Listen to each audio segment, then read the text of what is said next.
특별히 오늘 강의할 내용은 그래서 그동안의 시창작 강의 속에서 두드러지게 정말 시란 무엇인가, 그리고 시인이란 무엇인가, 그러니까 일반 산문과 시가 다른 것은 무엇인가, 일상생활과 시인의 삶은 어떤 점이 다른가, 그 구체적으로 그게 어떻게 다른가 하는 것을 종합적으로 이렇게 표현을 했어요. 일상의 시학과 뛰어넘기 시학. 일상의 시학과 뛰어넘기 시학. 그 뛰어넘기를 그 시학에서 메타포라고 얘기하는데, 그 메타포란 말이 좀 생소하니까 알아듣기 쉽게 차라리 일상의 시학과 뛰어넘기 시학. 그래서 오늘은 도대체 시가 무엇을 뛰어넘는 것이냐? 그것은 바로 일상의 생활을 뛰어넘고 일상의 문장을 뛰어넘고, 그런 측면에서 어떤 면에서 뛰어넘는가 하는 것을 좀 총정리를 합니다. 이런 걸 통해서 시라는 것이 일상의 문장과 일상의 삶과 다른 것이 바로 이거로구나 하는 것을 분명하게 보이겠다는 것이 여기 오늘 일상의 시학과 뛰어넘기 시학 속에 포함되고 있습니다. 따라서 이 내용들은 그동안 여러분들이 들어온 내용들 속에 다 정리가 새롭게 되는 것이기도 합니다. 자, 여기 세상과 시인이라고 그랬습니다. 그렇습니다. 도대체 세상 속에 우리도 삽니다. 그럼 세상 사람들하고 시인은 어떤 점이 다를까? 자, 그래서 세상 사람들이 사는 방법, 그게 보통 일상의 삶이라고 그렇게 말해요. 일상. 일상이란 글자 그대로 날일자의 항상 상자입니다. 매일매일 항상 똑같다는 것이죠. 마치 개미 쳇바퀴 돌아가듯이 똑같이 반복되는 삶. 그게 바로 일상의 삶입니다. 그게 바로 그렇지 않습니까? 해가 뜨면 일어나고, 그리고 일하고 저녁에 자고, 그 다음에 해가 뜨면 일하고 또, 자, 이렇게 반복되는 삶. 그것이 어떤 의미에서는 일상의 삶입니다. 그리고 그러한 삶 속에 공통점인 것은 대체로 그 일상적으로 살면서 가장 우리가 추구하는 삶이 좀 합리적으로 살자. 뭔가 객관적인 것을 찾아서 살자. 그리고 보다도 물질적인 것도 생각하자. 그리고 도덕적으로 살자. 그리고 전통적으로 살자. 가능하면 상식적으로 살자. 이런 것들이 다 일상적인 삶 속에 일어나는 삶의 모습입니다. 그래서 이런 것들을 다른 말로 조금 약간 비하해서 말할 때 그것은 세속적이다, 또는 통속적이다, 또는 현실적이다, 이렇게 말하죠. 자, 그래서 이런 것들을 세상 사람들은 그렇게 그냥 살아가는 것입니다. 자, 그리고 그것이 당연한 것입니다.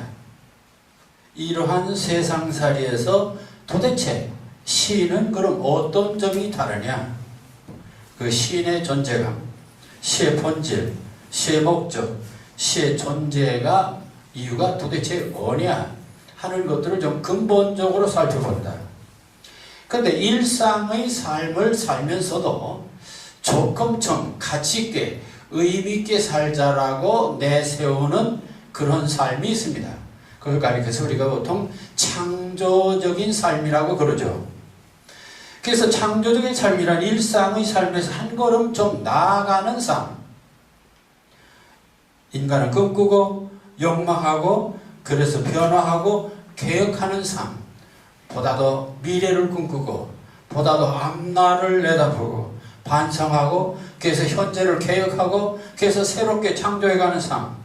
거기에 창조가 있고 발전이 있고, 그래서 눈부신 문명이 있다.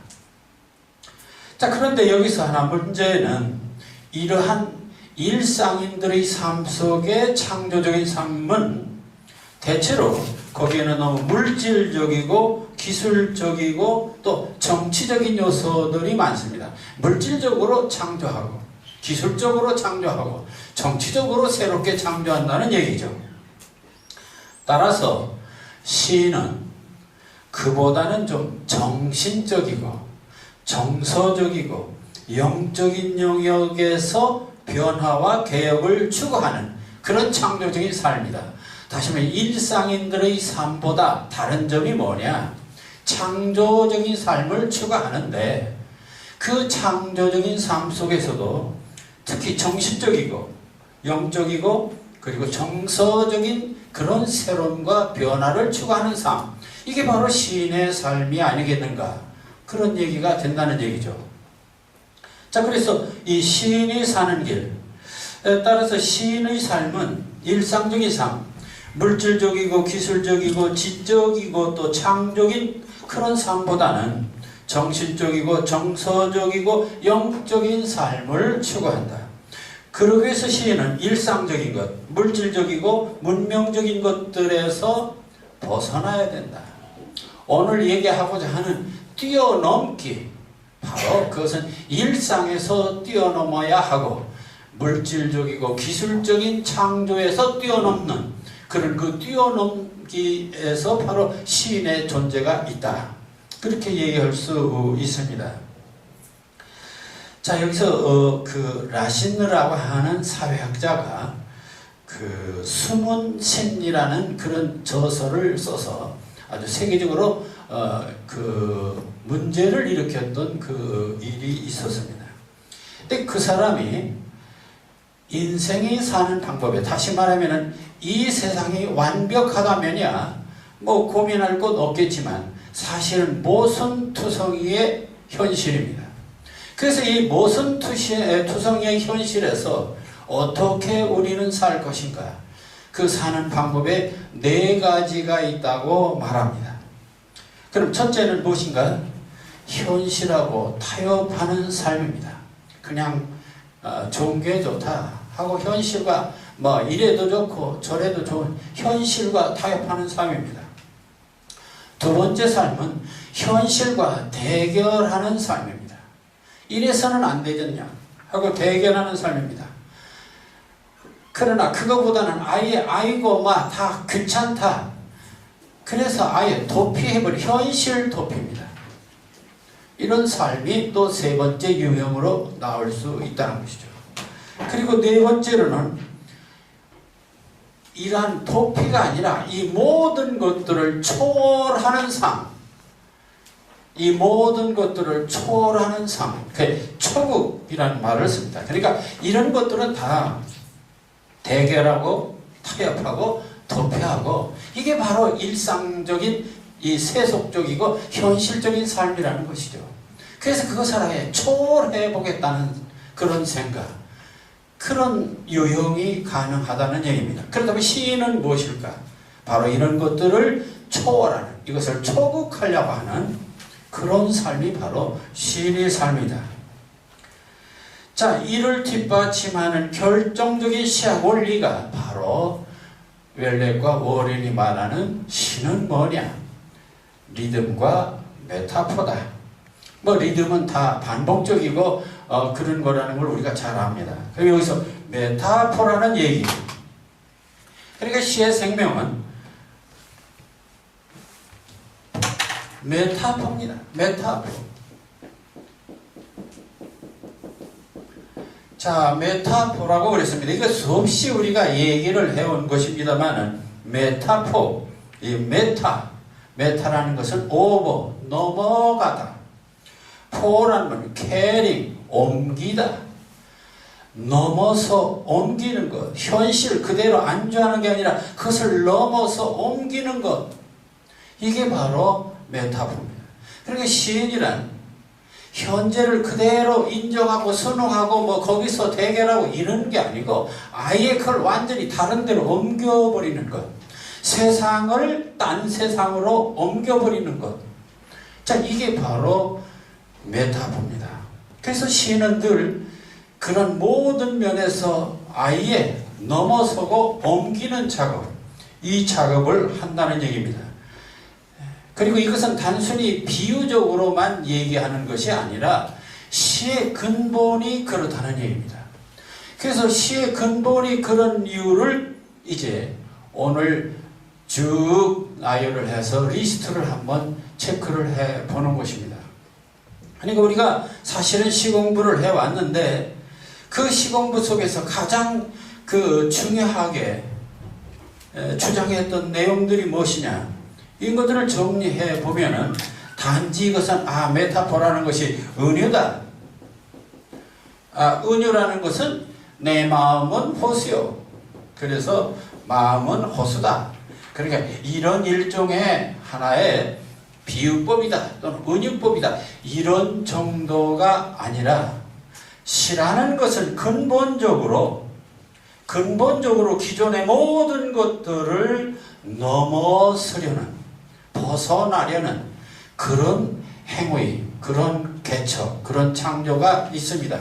자, 그런 예들을 이제 지금부터 보겠습니다. 자, 그 첫 번째, 우리는 그래서 이 뛰어넘기 시학을 좀 정리해보자. 어떻게 정리할 수 있을까요?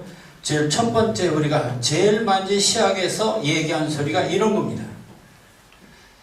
객관적인 삶에서 주관적인 삶으로. 그게 뛰어넘기죠. 많은 사람들이 우리가 살면서 가장 좋아하는 게 객관적 이런 말 잘 씁니다. 합리적이고 객관적이고 논리적이고 이런 얘기들을 우리가 합니다. 그런데 그러한 그런 삶에서 주관적인 삶으로 전환한다. 그러니까 객관적 세계관에서 주관적 세계관으로 바뀐다. 그럼 예를 들어서 전에도 얘기했지만 국화, 이걸 객관적으로 국화를 인식할 때 국화에는 그것은 가을에 또는 여름에도 피는 것도 있지만은 어쨌든 국화라는 것은 하나의 꽃이다. 꽃은 식물이다. 식물의 일종이다. 추국도 있고 하국도 있고 길이는 어떻고 색깔은 노랗고 흰고 이런 등등으로 이 국화하면은 우리는 국화하면 객관적으로 인식하고 산다는 것이죠. 그게 세상살이에요. 세상 사는 사람들이 다 이건 국화꽃이고 이건 노란 국화네, 그렇게 다 인식하고 살아요. 그러니까 그걸 객관적으로 세상을 파악하고 이해하고 인식하고 산다는 것입니다. 그런데 서정주는 국화를 그렇게 보지 않았어요. 한 송이 국화꽃을 피우기 위해 봄부터 서쪽 새는 그렇게 울었나 보다. 국화를 보고 객관적으로 보면은 그것은 봄에 싹이 나고 일정한 햇빛과 그리고 영양과 이런 것들을 갖춰서 꽃이 피는 거예요. 그런데 그게 객관적인 인식이고 사고방식입니다.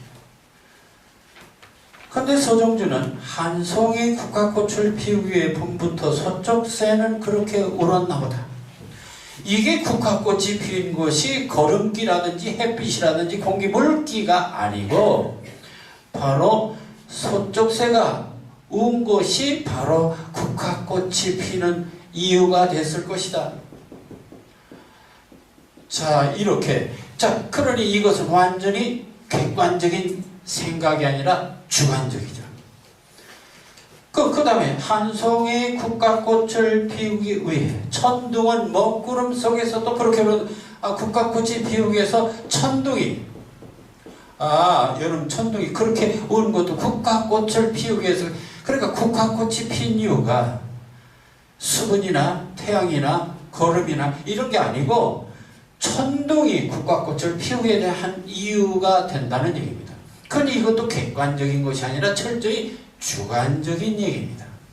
다시 말하면 시인은 세상을 볼 때 객관적으로 해석하고 이해하고자 하는 것이 아니라 철저히 세상을 주관적으로 보고자 한다. 그런 의미에서 뛰어넘기의 시작은 객관에서 주관으로, 객관적 사고방식에서 주관적 사고방식으로 전환하는 것, 이게 바로 시의 출발이다. 그래서 그 재미있는 것은 그리고 아시엠의 가슴 조이던 먼 젊음의 뒤안길에서 이제는 돌아와 거울 앞에서 내 누님같이 생긴 꽃이요. 노란 꽃도 아니고 분홍 꽃도 아니고 누님같이 생긴 꽃입니다. 이것도 객관적인 사고가 아니라 주관적인 사고죠. 그러니까 시인이란 철저히 사물을 객관적으로 해석하고 인식하는 게 아니라 주관적으로 해석하고 인식한다.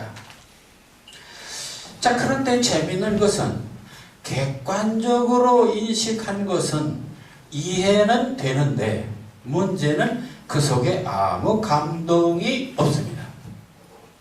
다시 말하면 국화꽃을 식물이라고 해봤자 그 뻔한 얘기입니다. 근데 국화꽃을 내 누님같이 생긴 꽃이요라고 하면은 충격이 온단 말이에요. 감동이 와요. 다시 말하면 객관적인 인식 속에서는 감동이 없어요. 근데 주관적인 인식 속에는 감동이 있고 충격이 있습니다. 자, 이게 바로 중요한 것이라는 얘기죠. 그래서 우리가 시인이 뭐냐? 도대체 시라는 것은 뭐냐? 세상을 객관적으로, 세상 사람들은 다 객관적으로 보지만 시인들은 철저히 세상을 주관적으로 본다. 사람들은 주관적으로 보는 것을 대단히 못마땅할 수도 있습니다. 그러나 감동이라고 하는 측면에서 보면은 주관적인 것이야말로 가장 감동적이다. 그런 점에서 이 객관에서 주관으로, 이게 바로 시에서 대단히 중요한 뛰어넘기의 한 방식이다. 자, 두 번째로 뛰어넘는 방식이 또 있습니다. 그게 바로 이성에서 감성으로. 같은 얘기일 수 있지만은 조금 다른 얘기죠. 자, 이성에서 감성으로. 세상은 살아갈 때 일상적인 세상 사람들은 모두가 다 이성적으로 사고합니다. 야, 좀 이성적으로 말해. 감정적으로 말하지 말고. 네, 이성으로 말하라. 왜? 이성으로 말해야 가장 객관성 있고 합리성 있고 타당하니까 그 이성적으로 말하는 것입니다. 다시 말하면 이성이야말로 모든 진리의, 모든 가치의 기준인 것처럼 생각하고 살아옵니다. 자, 그래서 이 이성, 이것은 지혜, 지식, 합리성, 과학성, 이 모든 것들이 바로 이성적 사고의 얘기들입니다. 그래서 이 세상 사는 데는 가장 중요시하는 것이 이성입니다. 그래서 이성적 사고를 이성만능주의라고도 얘기합니다. 이성만이 최고, 이성만능주의다. 근데 전에도 말씀드렸습니다마는 인간은 하나님이 인간을 창조할 때, 조물주가 인간을 창조할 때, 이성만 만든 것이 아니라 감성도 함께 주었다. 더구나 이성도 50%, 그리고 감성도 50%. 우리는 이성만 가지면 살 것 같고, 이성이면 모든 것이 다 끝나는 줄 알지만, 그러나 조물주는 우리 인간을 만들 때 이성과 감성을 균등하게 50대 50으로 만들었다. 그리고 그것을 뇌과학이 오늘날 증명하고 있다. 다시 말하면 이미 뇌를 분석해보면 한쪽 좌뇌와 우뇌, 그래서 좌뇌는 이성적 사고를 하고 우뇌는 감성적 사고를 하도록 이미 과학이 증명하고 있다. 그런 점에서 인간은 이성적 사고와 감성적 사고를 동시에 함께 하는 것이 가장 바람직한 삶이고 인식 태도입니다. 그런데 우리는 이성만을 강조하고 있다. 자, 이런 점에서 현실, 우리가 일상의 삶, 가장 이 과학적이고 객관적인 삶이 대단한 것 같지만 사실은 반신불수의 삶이다. 50%밖에 살지 못하는 삶이다. 그래서 이 나머지 50%의 감성을 회복하는 것, 이게 바로 예술이고 시다. 그러니까 시가 추구하는 세계는 그런 그 이성만능의 사회, 그 반신불수의 사회에서 감성을 회복해서 100% 완전한 삶을 추구하자는 데 있다. 자, 이게 바로 그 감성의 회복, 그러니까 이성에서 감성으로, 이성 중심에서 이성과 감성의 균형으로 그런 얘기가 될 수 있습니다. 그러니까 우리가 시를 쓰는 것은 뭐냐? 또 문학을 하는 이유가 뭐냐? 그리고 예술을 하는 이유가 뭐냐? 결국 이런 참 맹물 같은 이성적 삶에서 뜨거운 불꽃 같은 이 감성적 삶을 곁들임으로써 보다 풍요로운 인생을 사는데 그 목적이 있다. 막 이런 점에서 이성을 감성의 새로운 발견, 이렇게 얘기할 수 있습니다. 이 이성의 문제는 뭐 더 곁들여서 여러 가지 얘기할 수가 있습니다. 근데 이제 재미있는 것은 그래도 이성 아니냐? 근데 이성이 참 좋은 겁니다. 근데 이성은 두 가지가 있어요. 이성을 선용하면 지혜, 지식, 기술의 발달을 가져옵니다. 이게 이성을 선용하면. 그렇지 않습니까? 근데 이 이성을 악용하면, 이 세상의 모든 불의와 죄악이 어디서 나오는 것이냐? 그것도 다 이성을 잘못 굴려서 나오는, 잔머리 굴리는 데서 나옵니다. 그래서 이 하버마스라고 하는 사회학자가 현대의 문제가 뭐냐? 머리가 너무 좋은데 그 머리를 문명이나 과학이나 선으로 사용하지 않고 그걸 악으로 사용한다는 데 있다는 것이죠. 모든 사기꾼, 모든 사이비 정치꾼, 그게 다 이성을 악으로 사용하는 것이죠.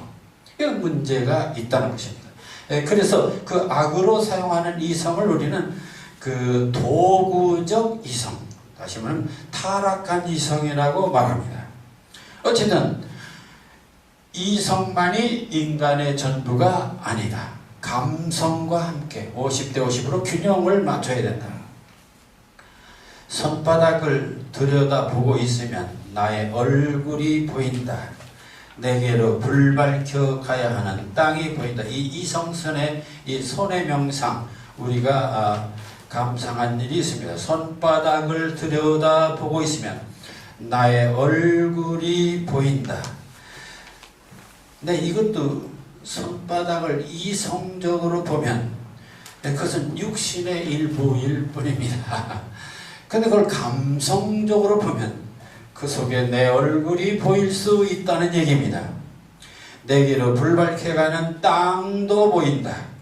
세상이 다 받아들이고 비어있는 손, 잠들지 못하는 나라, 산맥이 일어서고 골짜기가 깊다. 이런 얘기들은 전부 다 손바닥을 감성으로 볼 때만 가능하다는 얘기입니다. 자, 그 다음에 이제 뛰어넘기에 또 하나 논리가 있습니다. 그것이 바로 추상에서 구체로, 추상적인 사고에서 구체적인 사고로의 전환입니다. 사실 객관이니 이성이니 뭐 논리니 하는 것들은 따지고 보면 그게 다 추상적인 것들입니다. 추상적인 것. 추상이란 말은 이런 것입니다. 복돌이는 20살에 죽었고 아무개는 30살에 죽었고 아무개는 몇 살이고 아무개는, 근데 그 죽은 사람의 숫자를 남자는 뭐 몇 살에 살고 몇 살에, 이 숫자를 다 종합해서 평균을 내보니까 남자는 77세 여자는 84세 이렇게 평균이 나와요. 그래서 여자는 수명이 길다 이런 결론이 나오는데, 이런 것들이 따지면 추상적인 것이죠. 그러니까 개별적인 사건들을 종합해서 평균치를 낸 것입니다. 따라서 개개인에 관한 것은 거기에 들어있지 않고 전체적으로 추리해서 정리한 가공적인 답입니다. 이게 바로 추상입니다. 어찌 보면 이 과학의 세계는 가장 그 평균치를 얘기할 수도 있습니다. 감정은 섬세하고 예민한 것이어서 한 가지 대상에 대해서도 느끼는 정도가 사람마다 다르고 그리고 시간마다 다르다. 그러니까 예를 들어서 국화꽃을 보고 이것은 꽃이다 또는 이것은 노랗다 이것은 아름답다 이게 객관적으로 이성적으로 말할 수 있습니다. 그런 그것은 되게 추상적인 겁니다. 노랗다고 하는 것도 남들이 다 노랗다고 했기 때문에 노란 것일 뿐입니다. 노란색을 주관적으로 보면 다를 수도 있습니다. 자, 그래서 문제는 이 세상에 있는 모든 사물이라는 것이 그 평균치 속에 들어있는 게 아니라 각각 개별적이다. 개별적인 것. 그러기에 감정은 가장 주관적이며 개별적인 것이며 동시에 구체적인 것이어야 한다. 사실 주관적이라는 말은 사물을 공통된 것으로 묶어서 보는 것이 아니라 개개의 특성을 구별하여 보는 것이며 이는 개별적인 존재성을 살리는 시적 리얼리티이기도 하다. 우리가 잘 아는 사랑에 관한 얘기를 좀 해봅시다. 사랑이란 뭐냐? 추상적으로 얘기하면 사랑이라는 것은 인간끼리 서로 좋아하는 감정이다. 이렇게 말할 수 있습니다. 인간끼리 서로 좋아하는 감정. 그럼 인간끼리 서로 좋아하는 감정이 구체적으로 뭐냐? 그건 추상적인 얘기입니다. 서로 좋아하는 감정? 그 서로 좋아하는 감정이란 말은 추상적인 말이에요. 그럼 구체적으로 사랑의 감정은 무엇일까요?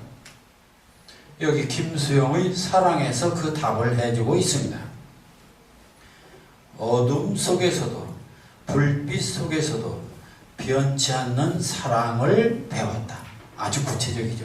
사랑은 서로 좋아하는 감정이란 말이 아니라 어둠에서도 불빛에서도 변치 않는 사랑. 그러니까 상당히 구체적이죠. 서로 좋아하는 감정을 서로 좋아한다가 아니라 어둠에서도 좋아하고 불빛에서도 좋아하고 이렇게 구체가 됩니다.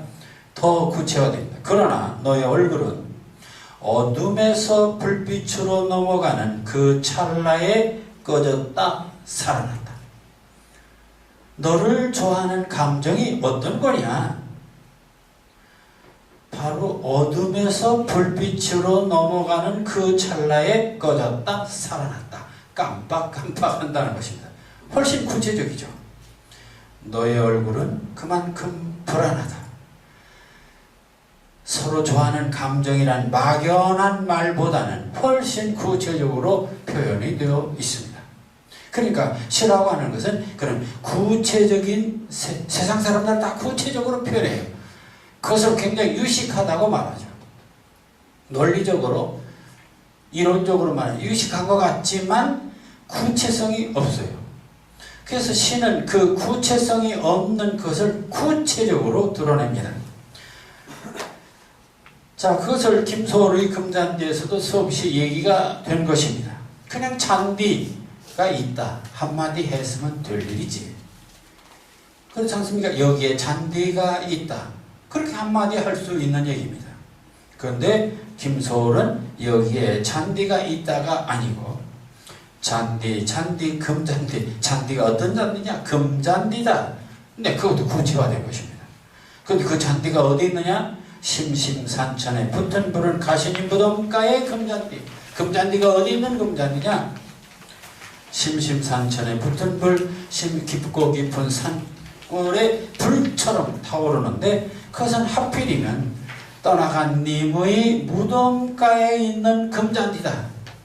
그냥 금잔디가 있다가 아닙니다. 그러니까 얼마나 구체화된 것인가. 봄이 왔다. 우리는 뭐 할 수 있는 얘기입니다.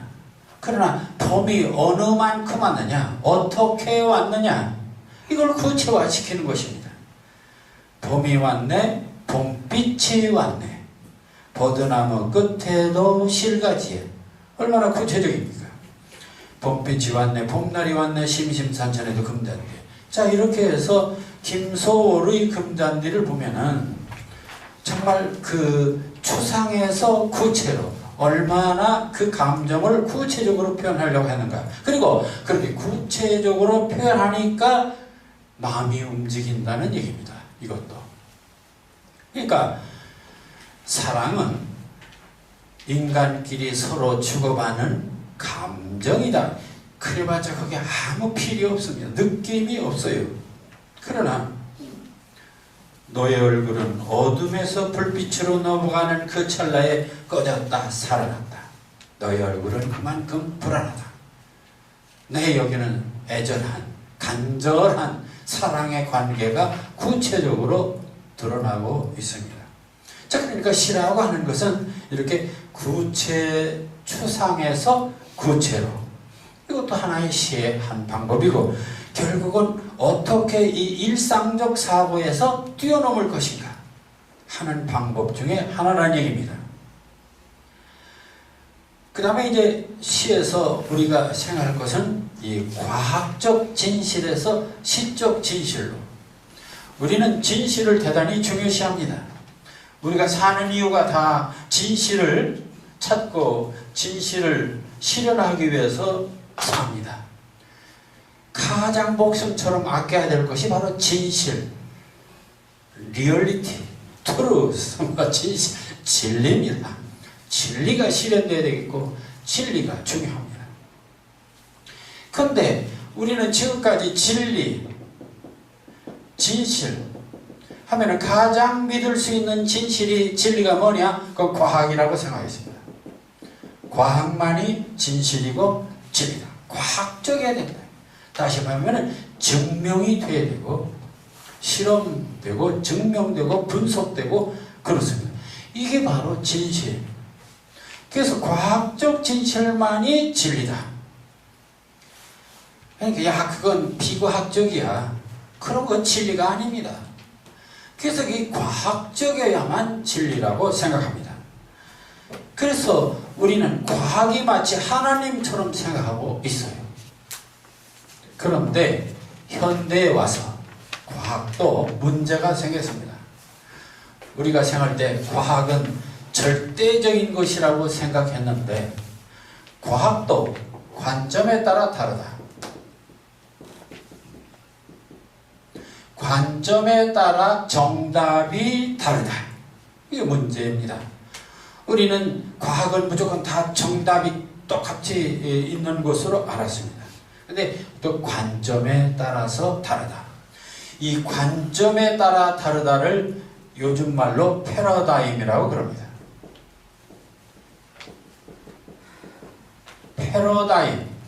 패러다임에 따라서 다르다. 이렇게 범위입니다. 패러다임에 따라 다르다. 이게 바로 과학도 그렇습니다.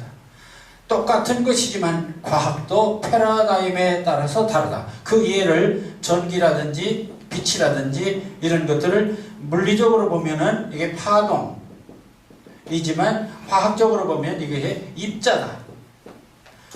자, 이렇게 똑같은 대상이지만 어떤 관점으로 보느냐에 따라서 파동이 되기도 하고 입자도 된다.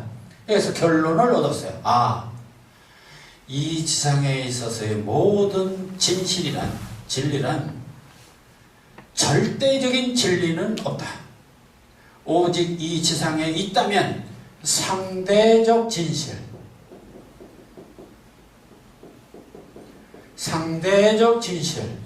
다시 말하면 패러다임에 의한 진실만 있을 뿐이다.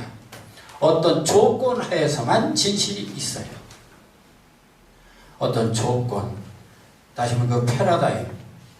자, 그렇다면 이제 결론을 내릴 수가 있습니다. 아, 그렇다면은 과학적 진리만 진리가 아니고 과학적 패러다임에 의한 것이고, 그것은 그러면은 예를 들어서 종교는 그럼 뭐냐? 종교에도 진실이냐? 아, 교회 가면 다 진리라고 얘기하는데 도대체 교회에서 진리는 뭔 진리냐? 그 과학적 진리냐? 종교라고 하는 패러다임에 의해서 그렇다는 것입니다. 패러다임에 의해서 그래요. 종교적 관점에서는 종교적 진리가 가능한 거예요. 그럼 과학은 과학적 패러다임, 과학적 관점에서 그런 것이고 종교는 종교적 관점에서 그렇다는 것입니다. 그럼 시도 진실이냐? 네, 시는 시의 관점에 의해서 그렇다는 것입니다. 그러니까 그런 관점에 따라서 진리는 다 다르다. 꼭 과학적 진리만 진리가 아니다. 그러면 진리는 여러 개냐? 네, 여러 개입니다. 그게 바로 21세기 다원주의 세상입니다. 다원주의 세상입니다. 이 세상은 이렇게 문명이 이렇게 개화가 통신이 발달하고 교통이 발달되고 보니까 서양 양코베이만 아주 이 지구에서 가장 뛰어난 놈들로 알았는데 그게 최고 지식이고 그 사람들이 최고고 그 사람들이 가치고 동양 사람도 잘생겼고 남미 사람도 잘생겼고 세상 각각 다 특징이 있더라는 얘기입니다. 그러니까 진리라고 하는 것은 각각 특징이 있는 것이지 어느 쪽만 유일하게 진리라는 말이 있을 수 없다는 얘기입니다.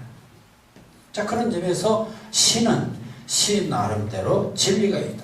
따라서 이 과학적 진실에서 시적 진리로 뛰어넘어야 되겠다는 것입니다. 연탄재 함부로 발로 차지 마라.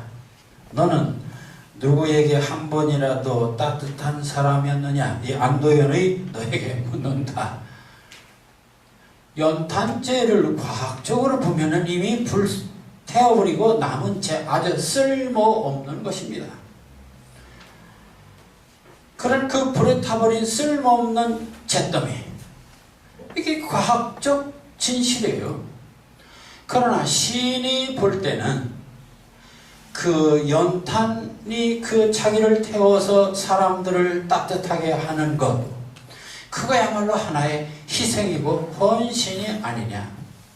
따라서 이 연탄 한 그 통이에서 진실을 발견하는데 과학에서는 그것은 쓸모없는 것입니다. 그러나 한 시인은 거기서 쓸모없는 것이 아니라 깊은 진리를 찾아냈어요. 그게 바로 시적 진실이죠. 자, 그래서 연탄재 함부로 발로 차지 마라. 너는 누구에게나 한 번이라도 따뜻한 사람이었느냐. 그래서 오히려 연탄재야말로 자기 몸을 다 태워서 사람을 따뜻하게 하는 그런 희생적인 것이 있음을 시인이 밝혀내고 있습니다.